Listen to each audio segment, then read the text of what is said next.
if things keep going the way they're going, my fear is that the EBIs of the top AI bulls available will start to slow down. It'll still probably increase, it'll start to slow down. What is it that now's the time to have the conversation? It'll be 7 to 10 years, and then it'll be too late by the time we see this decline in genetic gain. The last few years have seen a massive increase in the use of sex semen across the Irish dairy herd. This has come about due to the research done by Stephen Butler and Teagasc Moorepark and the willingness of Irish AI companies to embrace the technology at a level that has facilitated wide-scale adoption. It has many positives, however there may be a significant negative associated with it if it is not managed correctly. Today I'm joined by Professor Donagh Berry to discuss the risk sex semen poses to the future of Irish dairy breeding if the industry doesn't work together to avoid a slowdown in genetic gain. I started by asking Donagh to outline the situation of how sex semen is impacting on bull-calf selection options. There's 4 what we call pathways to achieving genetic gain in the population. Okay, there is the sires, the bulls of the next generation of young sires. We call those the sires of sires. Then there's the sires of the bulls that are used on farm, right? So they're the sires of dams. Then we have the bull dams, right? And then we have the dams, the cows in the herd itself. So go back to your sex semen thing. The cows in the herd themselves, that's one of the pathways to achieve genetic gain by selecting more intensely in those, and sex semen has enabled us to do that. So rather than, for example, selecting the top 70% of cows, with sex semen now we can select the top 30% of cows or something like that. So we can massively increase the rate of genetic gain. However, as you said, because the best cows are now used to generate females, we're now not having the best cows in the country used to generate the next generation of AI bulls. So what we're happening is a bit like taking from Peter and giving to Paul. We're now potentially losing genetic gain in the next generation of sires, right? And overall, that could actually reduce our rate of genetic gain in the population.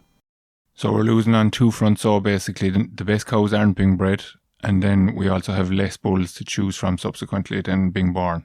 So the best cows are being bred, and they're being used to generate the females. Yeah. So we're gaining there, but only around 6% of the national genetic gain actually comes from that pathway. Most of the pathway comes from AI, as you can appreciate, because that's the 0.1% of the population, while the cow level is the top 30% of it. So we're losing at the rate of genetic gain from the AI bulls, but we're gaining from the cows.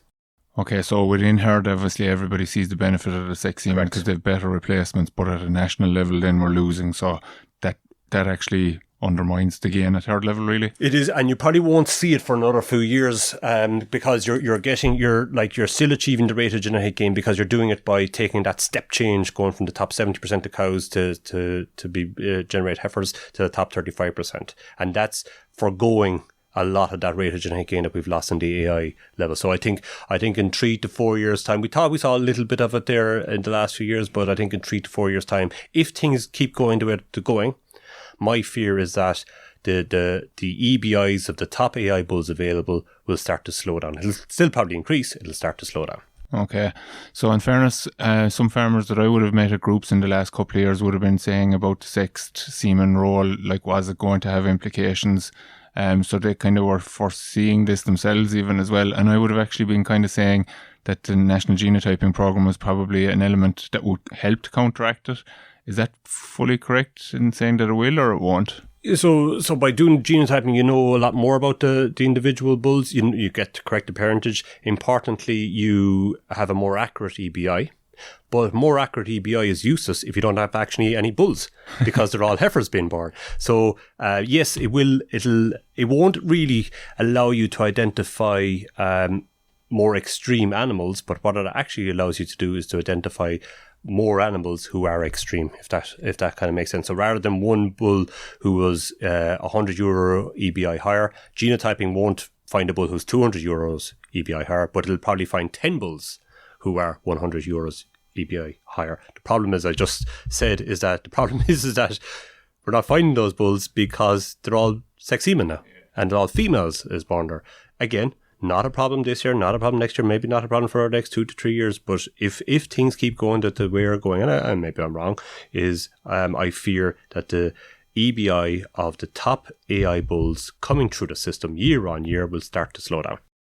Okay, so What kind of numbers should we be actually screening then, Donagh, in order to maintain the progress that we've been making? And to be fair, like, that progress has been there since, thinking about it before coming down to you today, like probably the 2009, 2010 with the advent of the genomics really in the country. Like, we've been making good progress every year with the last nearly 20 years. Like, yeah, but you won't like the numbers I'm going to tell you. But so let's start with the end. How many bulls do you want? How many AI bulls, new G1 bulls, do you want coming onto the list next year? I'm going to say 100. Okay. So these have to be good bulls, like, right? So let's assume that they're the top 0.1% of the population, which would be good bulls. 100 representing 0.1%, that's, you need to have 100,000 bull calves born to select the top 100. That's 100,000 bull calves, right? So with conventional semen, unless you're going to use sex male, with conventional semen, that's 200,000 calves have to be born. Half are male, half are female. Now, 8% of those are going to die. Some of those are going to be infertile. Some of those are going to be locked up with TB, etc. So you're probably going to be, these are all back of the envelope calculations, you're probably talking 400,000 uteruses need to produce calves, half a male, half a female, to generate 100 calves, AI bulls for the system. Now you can go back and say, okay, Berry, maybe you went a bit tight there with the 0.1%, maybe it should be the top 1%, and that's fine. But what you're going to do is slow down the rate of genetic progress. Like, eventually you're going to come to a jeepers, 200,000 calves. Now that's still too many. Let's say the top half. You're going nowhere if you're going to look at all the male calves that are born and select the top half of those to go into AI. Your progress is gone. And this is the problem. This is the problem, because if we're only going to have, because of sex semen, if we're only going to have 100,000 dairy male calves born, that's the pool we have to select about. Half of those have to be worse than their parent average. So only half of them are going to be better than their parents for the next generation, and you really want to push the system. So the numbers that you're talking about there from a national perspective are phenomenal, right? And this is where we're seeing a lot of countries going, a lot of commercial companies in particular, investing huge amounts of money in their breeding scheme, because they're recognizing this point. Okay, so you mentioned the male semen there. Maybe is that a potential option for us, or what's your thinking in terms of the direction that the actual industry is going to have to take to address this concern? So I don't know, right? And you know, we're starting to pull industry stakeholders together, and farmers are an integral part of this. AI stations, breed societies, as to what is the road forward. We're different to everybody else. I'd say we're different to probably almost everybody else. There might be a few exceptions, right? We have, so I think we are unique-ish in that we have an indigenous breeding industry, right? And this is important when it comes to the future breeding scheme. We're not like the other commercial companies where there isn't that kind of a relationship with the farmers. Irish farmers own their own breeding program, okay? Through the ICBF, again, relatively unique globally. The breeding bodies, breed societies, breeding stations have access, once it's given to the farmer, to the individual farmer data. So they can engage directly with the farmer, suggest meetings, pick up bull calves that are actually born, right? All other countries around the world, more or less, are going down this, what we call advanced reproductive technologies route, so embryo transfer, etc., generating potentially nucleus herds, right? Why are they doing that? Is that they don't have that relationship that we have with the Irish farmer. So they have to bring those animals in. They have to generate the embryos. And by doing that, what they're doing is they have increased the average genetic merit of these cows. So they don't have to select as intensely. They don't have to generate as many calves. Where do I think we're going to go? Again, I don't know. I think it'll actually be a combination of a few things. I think we strongly have to rely on the farmer to generate these next generation of male calves. There may be a role for these type of, maybe it's not a concerted or a centralized nucleus herd. Maybe it's what I would call a virtual nucleus herd, where you have strong relationships now with a handful of farmers, where they have elite cows on their herd, and they may embark in some sort of an embryo transfer type program in those herds. And then you have what you have is dropped male calves. Like, the thing that people have to recognize is that if you mate a good bull with a good cow, it doesn't necessarily mean you're going to have a good calf. And you'll never know that until you genotype the actual calf. So you might have a mediocre bull mated with a mediocre cow, and as an AI station, you'd have no interest in that mating. But when the calf is dropped, you genotype it, there is a probability that that calf could actually be excellent. So I think it's going to be a combination of all those three. Like when you mention it that way, then it's very difficult to actually do this if you're when you're not sure until you see the calf on the ground or get obviously see the data from the calf on the ground. Is it difficult, these contract matings that are happening currently? Like, is it worth people doing these? So the difficulty, the analogy I put beside breeding is horse racing. What is the only way you can win in horse racing? Spread your betting. You bet on every horse, right? It's a numbers game. And breeding is exactly the same thing. It is purely a numbers game. And we're back to this 400,000 matings to 100,000 male calves that you could actually then select from. So, like, the thing that Irish dairy farmers need to understand is it is their breeding program, right?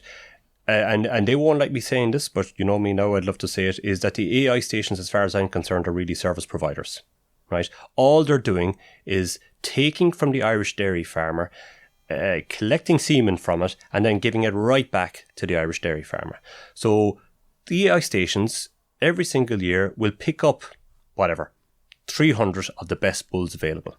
Unless the farmers engage in the system, right, and generate high index bulls, the AI stations will continue to buy the 300 of the best calves available to them, but it just won't be very good calves anymore because of sex semen. So at the end of the day, it's all going to boil down to dollars, right? As an individual farmer, you might look at this and say, why would I mate my top 10 cows on EBI, top 10 cows for me, why would I mate those to conventional semen or even sexed male semen, and a small chance that the AI station might actually pick them up? Because again, AI stations are not going to pick up every calf. They only want the top 1% of the bull calves that are actually born. I don't know what the answer is that, and that's where the whole stakeholder engagement thing is. So you might, as a farmer, Stuart, you might say, I'll do it if you give me 10,000 euros, right? If the AI station has a fixed budget, let's pretend it's not true, but let's pretend their budget is 100,000. They have a fixed budget, it's not true. Let's pretend their budget is 100,000. Now they can only buy 10 calves, and I can be guaranteed that you'll be the first man roaring and shouting that there's only 10 bulls available to me. However, if you were to supply those calves for 1,000 euros, now the AI stations can buy 100 of them, right? And you say, well, why would I do that? And this is the answer, I just don't know. Where's that sweet spot? Because, you might take the attitude, you know what? I'll stick to myself, and hopefully Johnny down the road will take part of this and he'll select the bull calf and I'll reap all the benefits from it. Is there royalties that you have to pay if you don't participate in this program? I don't know. But again, this is a discussion we have to have, and we need to have it now. We can't wait. So if we look at, what are we now? March. So there's going to be straws going into cows soon enough, a few months. That calf won't be born until 2027. That calf will produce semen in the end of 2027. That'll go into a cow in 2028. Hopefully I'm getting all this right. That cow then is going to have the calf in 2029. That calf won't become a cow until 2031. Right? And she won't calve for the second time until 2032. She will almost be retired by then. Yeah, but the point I'm trying to make is that the decisions we make today, we don't bear their fruit or see their fruit for another 7 years. And this is the point I kind of made at the very start, is that we might be seeing, we're grand in genetic gain here now with sex semen, and we will be probably for the next 2 to 3 years. But it's the decisions today that we're making, which is the sex semen use on the best cows, might not materialise for another 7 years. And we need to we really like it's the farmers need to understand that it's a national breeding program. It is their breeding program, and unless there's buy-in in big numbers, because remember, we're back up to this, we need a large number of male calves born, buy-in in big numbers to deliver the next generation of AI bulls. So I know you don't have the numbers, but you're pretty good at speculating and things anyway, because you have a good understanding of it. The likelihood of the gain for the industry by actually participating, if you know what I mean, as in, so yeah, you're saying the individual farmer, what's in it for me, but it's actually, is there a good chance that even though they might never get the AI calf that goes into the AI station, that overall they'll still be better off by participating and selling their Frisian bull in their local mart then subsequently for whatever he makes, going well at the minute, obviously up and down, but that the actual herd of cows that they'll have as a result of it will be a lot better, rather than taking a selfish approach to it and saying, I'm not going to breed my best cow to a straw for Munster or Davey or Urgin or whoever, like, I want to get the heifer from her. But is it actually, is the likelihood that the overall situation is better to partake rather than to be out inside looking out, if you know what I mean? Yeah, so the number is easy. For rate of genetic gain is around €11 per year. That means that the heifers coming in today are €11 higher or €22 more profitable than what they were last year. So the gains there for individual farmers is phenomenal. The problem, though, is, and look, I can 100% see where farmers are coming from, is why would I do it? Why not I let the boys down the road do it? And I'll just, they'll take the chance. Some of them will get the AI bull, some of them won't. But then whoever got the AI bull, I'll have all that semen to use in my herd and keep going at my €11 per year. Problem is that if everybody takes that attitude, then we'll only be gaining at around €5 a year or €3 a year or €2 a year. Everybody loses. Yeah. So is that why you're making the argument that there should almost be a penalty clause if you're not willing to engage? Like, I know you're only speculating on that as well, like, but to get the buy-in, like, I mean, penalties. You can, as you said there, you have access to the database there. You can pick out the best cows in the country, basically, if you sit down there and take a few hours some evening.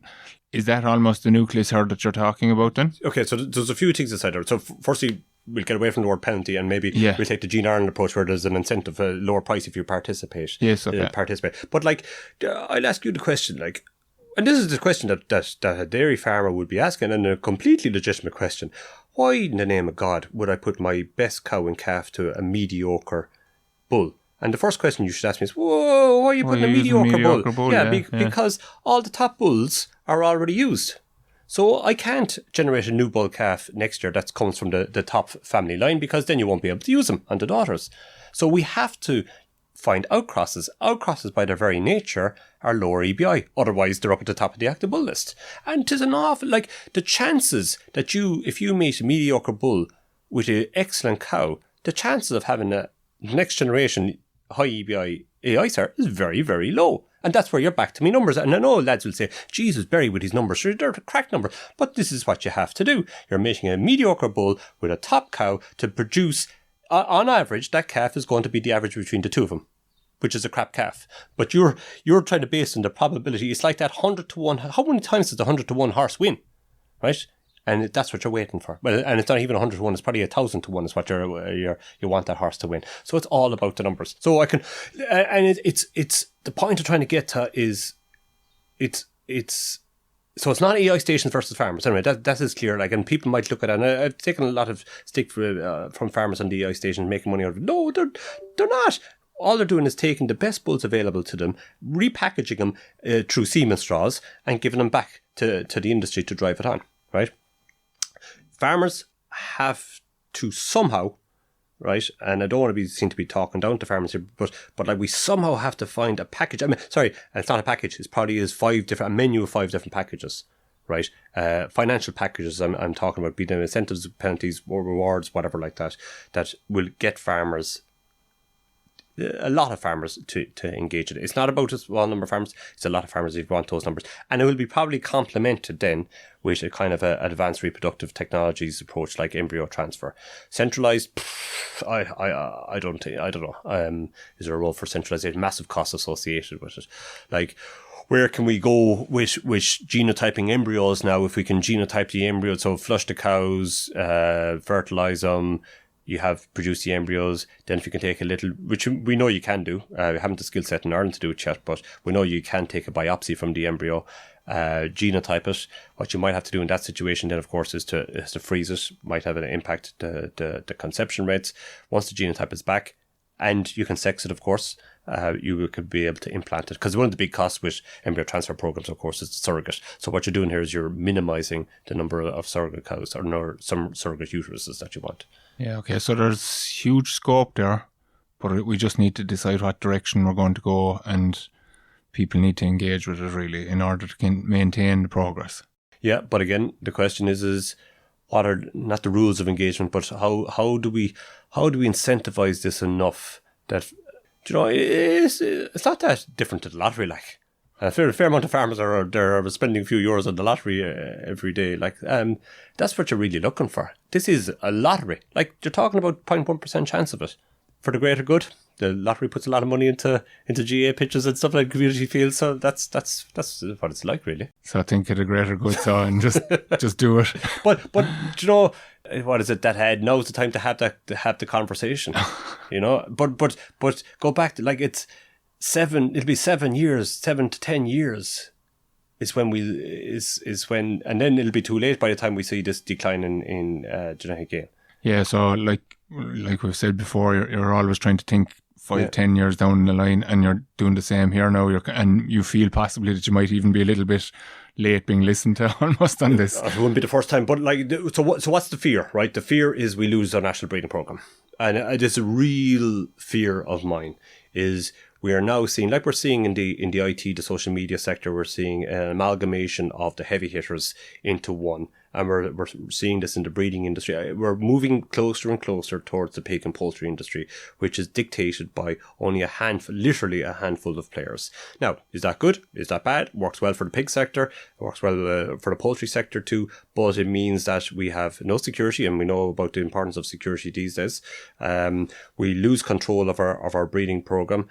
We in Ireland, of course, have a very different program to many other countries. So if we're at the behest of the likes of the US, who are going after high producing big cows, we're always going to be the hind teeth on that one. We could lose out genetic gain there. You know, we saw this situation, the likes of New Zealand, when they have that the BVD thing, foot and mouth, you know, blue tongue. All these types of things could put a restriction on importation of germplasm, and then we're left with absolutely nothing. And I think if we lose our national breeding program, I don't think we're ever going to get it back. And that is a real fear of mine. And with ICBF, it'll be an absolute shame to have lost a farmer-owned breeding program. The future has great potential, but we just have to realise that potential and make sure that we don't forego what we've achieved in the last number of years by being selfish effectively. And as you said there, you're organising an industry meeting there during the summer to try and have this conversation, as you mentioned there a second ago, and hopefully we'll get the answers out of it that'll appease everybody and see the industry progress for the greater good of everybody. Yeah, I think the risk, the reward is far greater than the risk, and you know, it needs, again, full buy-in. We're talking big numbers here for screening that can actually enter the breeding program, and like it can of course complement sex semen. Like, Joe, the other thing is that the sex semen is only potentially 90% efficient, so you can be targeted on those 10%. But again, if we're talking about these 100,000 male calves to be born, potentially more when you talk about TB lockups and death and infertility, like, you still need a huge amount of male calves to be able to select from. Yeah, and the control over the sire that's used as well is something that you mentioned there as well. So like it's not, you just can't leave it to chance, really. You can't, no. And again, it comes back to Gene Ireland. What's Gene Ireland about? Gene Ireland is about using relatively good sires, not the best sires, because again, they're already being used at sire family, using relatively good sires, and across a number of different farms, people are taking a chance on those with the hope that some of them will actually increase in genetic merit. So we'll leave it at that, Donagh. That's great. Thanks very much. That's all for this week's episode of the Dairy Edge podcast, and my thanks to Donagh Berry for joining me on this week's show. Don't forget to rate, review and subscribe to the podcast. You can listen on Apple and Google podcasts as well as Spotify, and for more information go to the Teagasc website at teagasc.ie. I'm Stuart Childs, and join us next time for your Dairy Edge.